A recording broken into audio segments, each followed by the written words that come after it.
Fala galera do bem, bem-vindos a mais um vídeo do canal Papo Binário. Você que não está inscrito, se inscreve aí para receber os próximos. Aí já vai direto aí por e-mail, ou notificação do YouTube, por tudo. Hoje, nesse vídeo, eu trouxe para vocês um assunto interessante, né, que chama-se sequestro de dados. É basicamente para falar de uma coisinha chamada ransomware. Eu particularmente fiz análise de alguns ransomware, alguns brasileiros, outros gringos. E, bom, explicando para quem não conhece o termo, né, ransom vem de uma taxa paga de resgate, né, um resgate de alguma coisa. Então, alguém criou aí um conceito, né, de um tipo de vírus, né, um tipo de malware, de software malicioso que é instalado na máquina do usuário e quando roda todos os dados são encriptados, ou seja, é passada uma criptografia por cima deles. E não o autor do ransomware, mas o operador, né, quem de fato enviou o ransomware, esse vírus, esse software malicioso para a vítima, cobra uma taxa, né, para reaver esses dados para essa pessoa. Então, assim, é bem justo, né, porque os dados são da própria pessoa e ela fica sem acesso aos seus próprios dados, né, e normalmente uma criptografia utilizada é uma criptografia padrão de mercado, né, que muitas vezes não tem volta.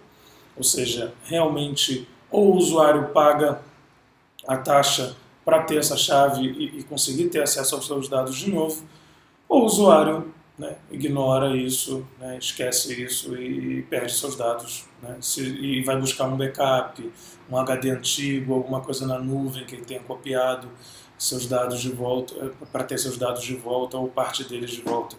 Muitas vezes não tem muito o que ser feito, de fato. Ou perde tudo e vai buscar em outras fontes, ou faz o pagamento.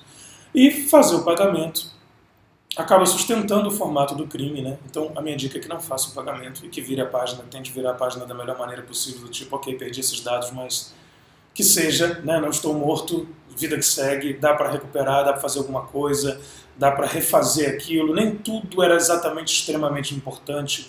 Então, sei lá, né, o que for realmente importante eu tento refazer de alguma forma, rebuscar as pessoas, enfim, realmente considerar o pagamento como última opção. Porque uma vez pagando, esses autores e esses operadores, eles vão ter certeza de que esse crime funciona, né?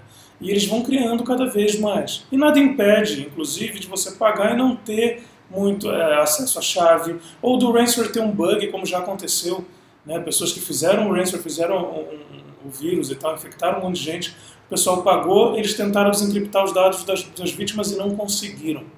Mesmo após o pagamento, os criadores não conseguiram, porque eles mesmos tinham feito um bug sem querer, né, um erro na programação do ransomware. Então, ou seja, você não está lidando com uma empresa, você está lidando com cybercriminosos, né? Não há nenhuma garantia de que seus dados vão ser revistos, de fato, caso você pague. Né? Pode ser um problema, os caras podem sair. Teve um caso de um ransomware brasileiro, por exemplo, em que os criadores simplesmente eles não tinham a chave, ou seja, eles infectavam as máquinas dos usuários, encriptavam tudo e a chave era deletada também, a chave de criptografia. Nem eles tinham a chave. Então todo mundo que pagou ou não pagou, não importa, não viu seus dados de volta.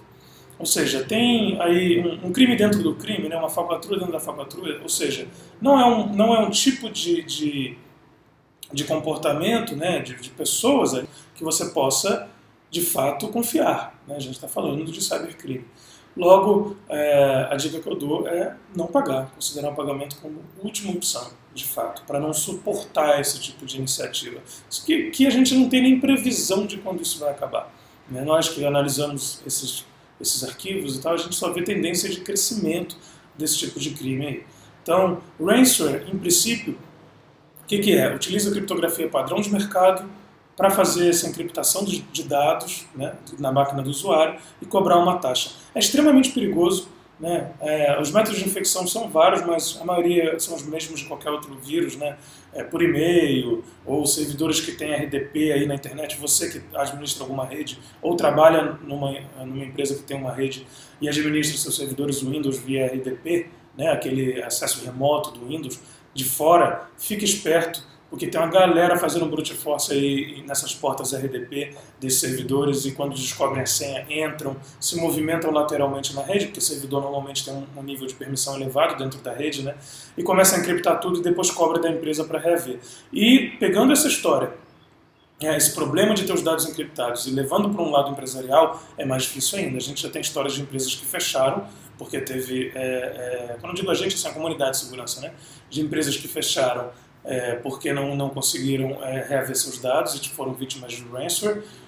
Ou exemplos aí como a Prefeitura de Pratânia, em São Paulo, que teve que recriar, refazer todos os sistemas. Então, assim, é um prejuízo às vezes dobrado, né, de não ter os dados e ainda ter que refazer todos os seus sistemas, né. Tem ransomware que encripta o disco inteiro, como é o caso do QDisk, do HD Decryptor, também conhecido como Mamba. Enfim, tem ransomware que encripta a rede também, tem dados compartilhados na rede, né. Está realmente uma ameaça que está sendo muito preocupante para todas as empresas e usuários. Ransomware para celular, que encripta os dados ali, as fotos, contatos, tal, não sei o que, o cara perde acesso a tudo. Não é algo para se brincar, realmente tem que ser levado a sério e não tem que ser suportado, né? Então, fica aí um apelo a quem for vítima, né? Trabalhar com algumas opções, né? Vou deixar uns links aqui de softwares que tentam fazer a descriptografia de arquivos de vítimas de várias famílias de ransomware diferentes. Alguns são possíveis de decriptar quando a chave mestra, né, vaza, ou quando o algoritmo está mal implementado. Alguns são possíveis de desencriptar, outros ainda não são, talvez nunca sejam. Mas não suportem essa ideia pagando, né? E, de fato, você que está aí sendo atraído, né, por um grupo aí de criar, vamos ver como é que funciona e tal. Por favor, não crie ransomware e coloque no GitHub e abra esse código. Todo mundo que fez isso sofreu com pessoas mal intencionadas que pegavam e transformavam isso num vírus real, numa ameaça real, e enviava para todo mundo e começava a fazer dinheiro em cima, dinheiro de forma ilícita. Então, não vá por esse caminho. Criar um ransomware não é nada de outro mundo, né? É uma programação que não exige muita coisa, afinal os algoritmos de criptografia estão prontos. Você não vai ser um programador melhor por causa disso, porque conseguiu criar um ransomware, né? Você vai ser um programador melhor se conseguir criar um detector de ransomware, por exemplo. Aí sim você vai ter um real trabalho. Defender é muito mais difícil do que atacar, né? Então, assim, destruir um prédio, uma casa, é meter um martelo, né? Meter uma marreta. Agora, construir exige muito mais estudo, engenharia, pintura, acabamento, tal. Muito mais difícil, muito mais louvável, né? Vamos partir para a construção. Não suportem o sequestro de dados, porque é um sequestro, não é legal. Beleza? Valeu, galera! Se você curtiu, curte aí. Se não curtiu, também não curte. Tem um joinha, tem um joinha para cima ou para baixo de propósito. E se inscreve no canal, compartilha para quem achar que o assunto é pertinente, porque é algo que a gente precisa divulgar. Valeu!